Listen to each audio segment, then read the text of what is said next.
Hello friends, কেমন আছেন সবাই? আশা করি সবাই ভালো আছেন। তো আজকের ভিডিওতে আমি আপনাদের একটা মিনি গোবর গ্যাসের প্ল্যান্ট বানিয়ে দেখাবো, যাকে বায়ো গ্যাস প্ল্যান্ট নামেও আমরা চিনি।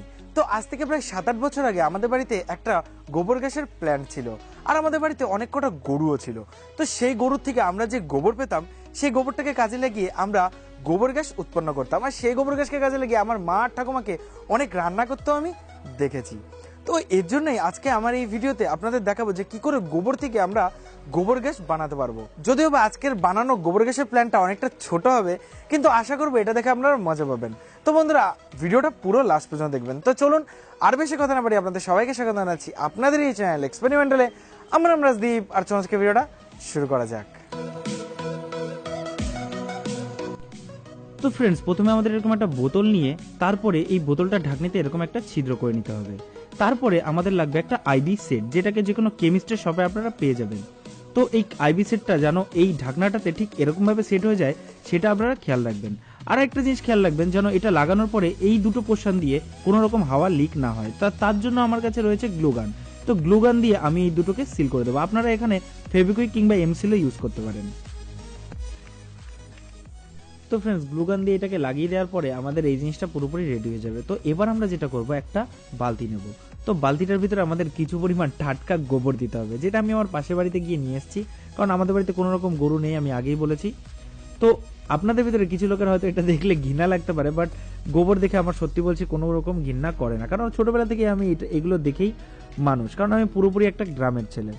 তো এবার আমাদের যেটা করতে হবে, এই গোবরটার ভিতরে কিছু পরিমাণ জল মিক্স করতে হবে, আর জল মিক্স করে স্যান্ডি সাহার ভাষায় এটাকে পুরোপুরি কাদা কাদা করে ফেলতে হবে। তো এই গোবরটা যখনই আমরা পুরোপুরি কাদা কাদা করে ফেলবো, তখন আমাদের সেই প্লাস্টিকের বোতলটা নিতে হবে। তো প্লাস্টিকের বোতলটা নিয়ে প্লাস্টিকের বোতলটা পুরোপুরি আপনারা এই গোবরটা দিয়ে ভরবেন না, হাফের একটু বেশি এই বোতলটাকে ভরবেন। তো এবার আমরা সেই আইবি সিটটা নেব, আর আইবি সিটটা এর মাথায় লাগানোর আগে আমরা এই লকটাকে পুরোপুরি বন্ধ করে নেব। তো এবার আমরা বোতলটাকে চেপে এর ভিতর থেকে পুরোপুরি অক্সিজেনকে বের করে দেবো, কারণ এই প্রক্রিয়ার জন্য অক্সিজেনের প্রয়োজন হয় না। তো এবার আমরা দেখতে পাচ্ছি যে কিছু পরিমাণ হাওয়া এখনো নির্গত হচ্ছে। তো তার জন্য আমরা গ্লুগানটা দিয়ে এর ঢাকনির চারিপাশ দিয়ে আটকে দেবো, যাতে পুরোপুরি এটা সিল হয়ে যায়। তো ফ্রেন্ডস, আমাদের মিনি গোবর গ্যাস প্ল্যান্ট রেডি। তো এবার এটাকে আমাদের 2 থেকে 3 দিন এক জায়গায় রেখে দিতে হবে, যাতে এর ভিতরে মিথেন গ্যাস উৎপন্ন হতে পারে। কিন্তু অতটুকু টাইম আমাদের নেই, তো তার জন্য আগে থেকে আমি একটা মিনি গোবর গ্যাস প্ল্যান্ট বানিয়ে রেখেছি। তো এটাকে 2 থেকে 3 দিন আমরা এক জায়গায় রেখে দিয়েছিলাম। তো দেখুন এর ভিতরে কি পরিমাণ প্রেসার ক্রিয়েট হয়েছে, কি পরিমাণ গ্যাসের প্রেসার এর ভিতরে তৈরি হয়েছে। তো চলুন এবার এই মিনি গোবর গ্যাস প্ল্যান্টটার ক্ষমতা আপনাদের পরীক্ষা করে দেখানো যাক। তো সাথে থাকবেন। তো ফ্রেন্ডস, এই যে আমাদের সেই মিনি গোবর গ্যাস প্ল্যান্ট, তো এখন আমরা যেটা করব সেটা হলো এই যে যেই আইবি সিটটা রয়েছে, আইবি সিটটার এখানে যে লকটা রয়েছে, দেখুন এই যে লকটা। তো এখন এই লকটা যখনই আমি খুলে দেব, তখনই এর আইবি সিটটার মাথায় যে সুইচটা রয়েছে, এর মাথা দিয়ে মিথেন গ্যাস বেরিয়ে আসবে, যেটা এই 4-5 দিনে এই বোতলটার ভিতরে উৎপন্ন হয়েছে। তো সেই গ্যাসটা যখন বেরিয়ে আসবে, তখন আমি এর উপরে আগুন ধরিয়ে দেবো। তো তারপরে দেখতে পারবেন যে এই মিথেন গ্যাসটার শক্তি কতখানি। তো সেটা দেখার জন্য ঘরে একটু লাইটটা কমাতে হবে, তো তার জন্য দুটো লাইট আমি নিভিয়ে দিচ্ছি, তাহলে জিনিসটা আপনারা ভালো করে দেখতে পারবেন। তো চলুন দেখা যাক। তো এবার দেখুন, এটা যখনই আমি এবার লুজ করব, তখনই এর সামনে দিয়ে মিথেন গ্যাস বেরিয়ে আসবে। তো এটা আমি হালকাভাবে খুলেছি। তো এখন যখনই আমি এটা পুরোপুরি খুলবো, দেখুন আস্তে আস্তে এটার পাওয়ার বেড়ে যাবে। দেখুন বেড়ে যাচ্ছে, দেখুন এটা কিরমভাবে বেড়ে গেছে।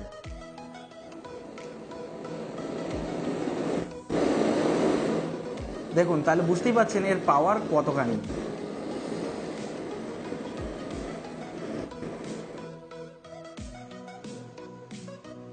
দেখেছেন?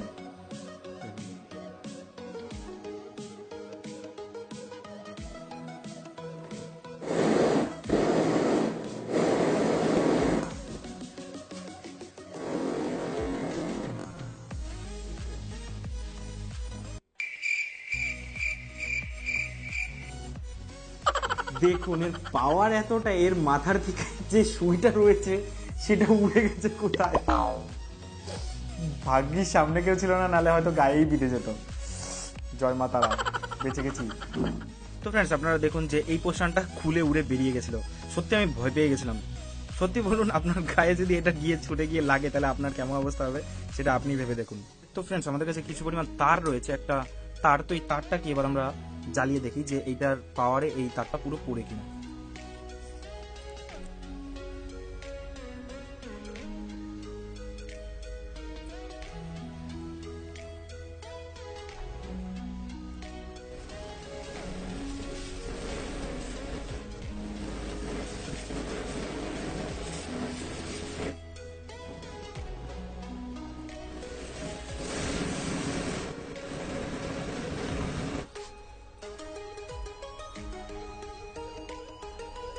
দেখুন ফ্রেন্ডস তারটার কি অবস্থা।